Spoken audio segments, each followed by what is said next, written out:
Hello! Gawa tayo ng pickled mustard for fresh fish. I-prepare natin yung fresh na fish natin. Hugasan natin mabuti. Tanggalan natin ng mga dugo-dugo. Ini-slice ko na. Hindi ko na naipakita. Di ko naman pala na turn on yung camera natin.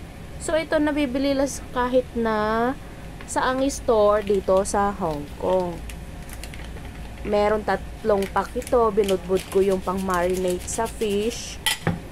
I-marinate lang natin. I-set aside natin. Paghaluin, hiwalay natin mamaya yung mga tinik. Make sure na ma-coat lahat ng ating fish. Yan yung pong pangpalasa sa fish. So, unahin natin i-prito yung mga tinik, yung middle bones, at saka yung mga ulo ng fish. Lagay na natin yung luya at bawang hanggang sa mag-brown. Pagka nag-brown na po yan, set aside natin, hanguin lang, saka natin igisa ulit yung ating sliced meat fish. Yan, naglagay lang ako ng konting oil, saka ko stir-fry lang yung fish. Dahan-dahan lang po baka po madurog. Huwag nyo pong gaanong lutuin. Basta tanggal lang po yung fishy smell niya. At hanguin natin, set aside natin, at ilagay natin yung pickled mustard natin. Igisang konti, maglagay tayo ng 1 or 2 cups of water.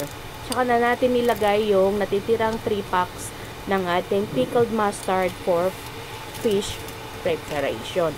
Mag-add lang po tayo ng water kung kulang pa po or medyo maalat. Ilagay na natin yung ulo at mga tinik kanina. Tsaka natin ilagay yung celtus, stock, and then mag-add din tayo ng bean sprout. Tsaka natin idagdag ang ating slice fish. Atin lamang lutuin ng mga 1 minuto at ibudbud na natin ang Sichuan corn natin. Tsaka natin lagyan ng hot oil. Ang hot oil po talaga ang nagbibigay ng extra lasa ng ating Sichuan mustard pickled with fish.